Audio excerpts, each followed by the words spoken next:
Hello भाइयों, सभी भाइयों ने अपनी प्यार भरी नमस्कार। मैं आपके सामने एक बढ़िया टॉपिक लेके आया हूँ। जो भाई +2 करके ग्रेजुएशन करके ना घर पर खाली बैठा है, उसके लिए सुनहरा मौका है। और उस सुनहरे मौके का नाम है सक्षम योजना का फॉर्म।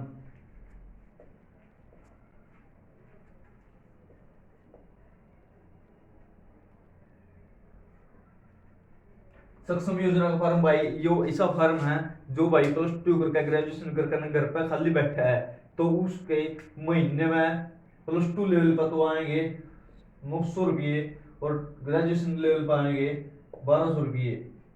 ठीक है, वह कैसे आएंगे? सबसे पहले, अगर आपने +2 रेगुलर रेगुलर में कर रखी है, यानी कि आपकी कोई री वगैरह नहीं है। अगर आपकी एक री भी है तो भी चल जाएगा। एक एक में री थी और फिर आपने +2 कर ली है, ठीक है, तो भी चल जाएगा। अपने +2 कर ली, उसके बाद आपने क्या करना है? घर पर खाली बैठे हो, घर पर खाली बैठे हो तो आपने एक काम करना है। सबसे पहले अपना इनकम सर्टिफिकेट बनवाना है। इनकम सर्टिफिकेट बनवाना है। इनकम सर्टिफिकेट क्या का बनवाना है? इनकम सर्टिफिकेट आपने बनवाना है सक्षम योजना के लिए, other than educational purpose. यानी कि अदर देन एजुकेशन पर्पज का। एक तो आप स्कूल कॉलेजों में दिया कर रहे हैं, दूसरा आप कहाँ पे देंगे? इनकम सर्टिफिकेट सक्षम योजना खातर बनवाया जाएगा।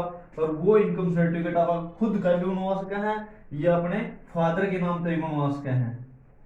ठीक है, ये है एक मेन चीज इसकी। दूसरी मेन चीज क्या है? इस फॉर्म को भरने से पहले क्या क्या करना होगा अपने, वो हम अभी देखेंगे। क्या है भाई? मैं दो चीजें क्या है? पहली पहली चीज है इम्प्लॉयमेंट में ना नाम दर्ज करवाना है। इम्प्लॉयमेंट में नाम दर्ज कैसे होगा? इम्प्लॉयमेंट की जो साइट है, हमको पता है इम्प्लॉयमेंट की सरकारी साइट जो है, उस सरकारी साइट का नाम है HREX, हरियाणा इम्प्लॉयमेंट वाली जो साइट है। ठीक है, इस पर अपना नाम दर्ज करना है। ये जो है अपना गूगल पे सर्च करना है।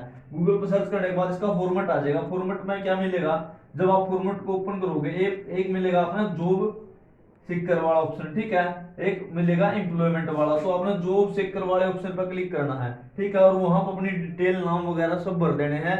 और लास्ट में जो फोटो सबमिट का ऑप्शन आएगा, उस फोटो सबमिट कर देनी है। और एक प्रीव्यू का ऑप्शन आएगा, प्रीव्यू प्रोफाइल का। प्रीव्यू प्रोफाइल वाला पेज जो आपने निकाल लेना है वो प्रिंट साथ के साथ में, क्योंकि उसके बाद वो प्रिंट नहीं निकलेगा। ठीक है, वो प्रिंट निकाल लेना है। और बाद में अपने सबमिट करने के बाद एक पीडीएफ फाइल मिलेगी, उस पीडीएफ फाइल को डाउनलोड करके उसका भी प्रिंट निकाल लेना है।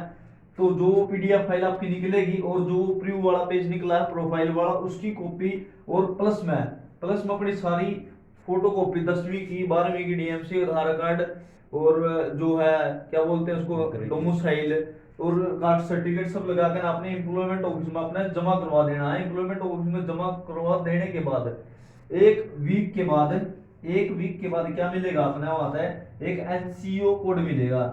एक एनसीओ कोड मिलेगा। उस एनसीओ कोड मिलने के बाद आपका एक प्रिंट निकलेगा, एनसीओ कोड, जिस पे आपका प्रिंट होगा एनसीओ कोड।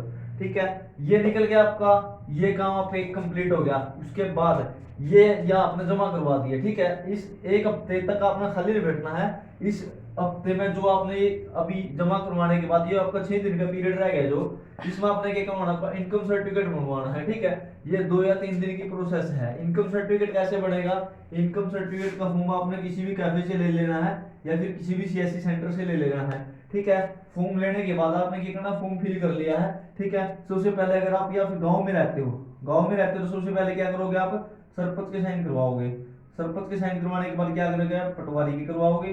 पटवारी के साइन करवाने के बाद आप तहसीलदार के करवाओगे। और तहसीलदार के करवाने के बाद आपको एसडीएम के साइन, जो कि कंपलसरी है। एसडीएम के साइन के बगैर आपका जो है ना, ये income certificate education than other purpose वाला नहीं बनेगा।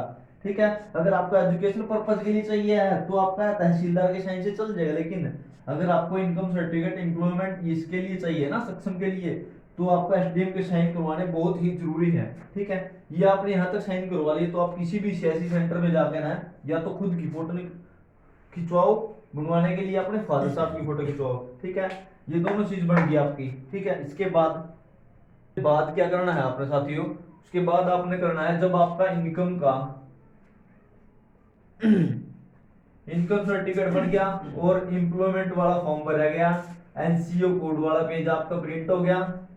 ठीक है, तो ये दोनों चीजें लेकर के प्लस में क्या करना है? अपनी एजुकेशन की सभी जिसने +2 की है +2 वाली, जिसने ग्रेजुएशन की है ग्रेजुएशन वाली, और जिसने मतलब पीजी की है वो पीजी वाले अपनी डीएमसी लेकर के, और एक आधार कार्ड, फोटो,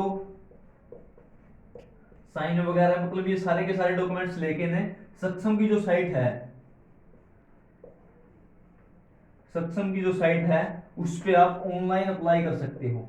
इसको आप ऑनलाइन अप्लाई कर सकते हो। और एक बात ध्यान रखने की है कि जो अप्लाई करोगे ना, अप्लाई करते टाइम आपको एक बात ध्यान रखनी है, जो चीज आपने एक बार फिल कर दी ना वो एडिटिंग नहीं होगी। वो जो आपने एक बार सबमिट कर दिया, एक मतलब एक स्टेप आपने सबमिट कर दिया, तो उस स्टेप में आप क्या ना एडिटिंग नहीं कर सकते। वो सबमिट हो गया तो हो गया, उसके बाद एडिटिंग एडिटिंग नहीं होगी उसमें। और लास्ट में आपको क्या ध्यान रखना है कि जो आपके सभी डॉक्यूमेंट्स है ना, लास्ट में अपलोड का ऑप्शन आएगा, अपलोड करते टाइम आपने एक बात ध्यान रखनी है कि सभी के सभी डॉक्यूमेंट्स जो है ना, डॉक्यूमेंट्स जो है ना आपको ओरिजिनल ओरिजिनल और जो कि साफ साफ दिखने चाहिए, साफ साफ दिखने चाहिए। 100 केबी का साइज और 20 केबी का साइज और 50 केबी का साइज ये रखना होता है। 20 केबी का साइज होता है जो साइन के लिए होता है, और 50 केबी का वो फोटो के लिए होता है, और जो बाकी के डॉक्यूमेंट्स हो गए ना उनके लिए 100 केबी का साइज होता है। डोमिसाइल के लिए भी 50 का होता है, और जो आधार कार्ड है उसके लिए भी आपका 50 का होता है।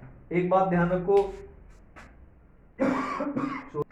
आगे है आपने फॉर्म सबमिट कर दिया, ठीक है, बाई चांस आपसे कोई गलती होगी, मान लो आपने क्या कर दिया, कोई डीएमसी है, डीएमसी की किसी की कॉपी अपलोड होगी, या किसी की डिटेल में कोई गलती होगी, डिटेल में कोई गलती होगी, गलत भर दिया आपने कोई डिटेल, ठीक है, कुछ भी गलती हो तो आप तुरंत ही जब आपने प्रिंट निकाल लिया, प्रिंट निकाल लिया आपने, प्रिंट निकाला आपने देखा कि क्या हो गया, गलती होगी, गलती होगी तो जस्ट ऊपरली साइड में जब आप यहाँ पे देखोगे ना सक्षम वाली साइट में, यहाँ पे एक आई कॉलम है उस पे क्लिक करोगे ना तो रिमूव प्रोफाइल का ऑप्शन मिलेगा, आपने रिमूव प्रोफाइल का ऑप्शन मिलेगा ना, उस रिमूव प्रोफाइल को तुरंत ही उसको अपनी प्रोफाइल को जो है ना रिमूव कर दो। आपने अपनी प्रोफाइल रिमूव कर दी तो आपका जो फॉर्म है ना वो सारे का सारा डिलीट हो जाएगा, फिर आप दोबारा से उसको फिल कर लियो उस फॉर्म को, जो आपने गलती किया हुआ फॉर्म को डिलीट हो गया तो आप दोबारा से अपने फॉर्म को फिल कर सकते हो। और ये बात ध्यान रखना कि आपको ये बस 3 ही चांस मिलेंगे, 3 चांस मिलेंगे आपको, बस ये नहीं है कि आप बार बार गलती करोगे, बार बार फॉर्म भरोगे, डिलीट करोगे फिर अपलोड करोगे, ऐसा नहीं होगा। आपको 3 चांस मिलेंगे, 3 चांस में अपना क्या करना है, अपना फॉर्म सबमिट कर देना है। और एक बात और, अगर आप मतलब फॉर्म सबमिट हो गया है, प्रिंट निकाल दिया, अगले ऑफिस वालों ने आपको बोल दिया कि आपके फॉर्म में ये गलती है, टाइम निकल गया रिमूव प्रोफाइल का, तो उसके 10 या 7 या 10 दिन के अंदर की प्रोसेस है, क्या होगा, वो ऑफिस वाले आपकी प्रोफाइल को क्या कर देंगे, वो आता रिमार्क कर देंगे कि इसमें ये गलती है, ठीक है, रिमार्क कर दिया उन्होंने, तो आपको क्या करना पड़ेगा, ऑनलाइन अपील का ऑप्शन आएगा, जब आप अपनी प्रोफाइल खोलोगे ना तो एक ऑनलाइन अपील का ऑप्शन आएगा, ऑनलाइन आपने अपील कर दी, ठीक है, वो एडीसी ऑफिस से अपील अप्रूव करवा के लेके आनी पड़ेगी आपने, एडीसी ऑफिस से आपने अपील अप्रूव करवा ली, उसके बाद आप दोबारा से अपना फॉर्म फिल कर सकते हो। ये चांस भी आपको 2 ही मिलेंगे, 2 ये चांस मिल गए, एक ही चांस मिल गया रिमूव प्रोफाइल नाउ, मतलब एक बार करंट में देख लिया आपने जब रिमूव कर दिया, एक ये चांस और 2 ये चांस, उसके बाद आपने कोई चांस नहीं मिलेगा। धन्यवाद साथियों, ये आपका बहुत बहुत धन्यवाद।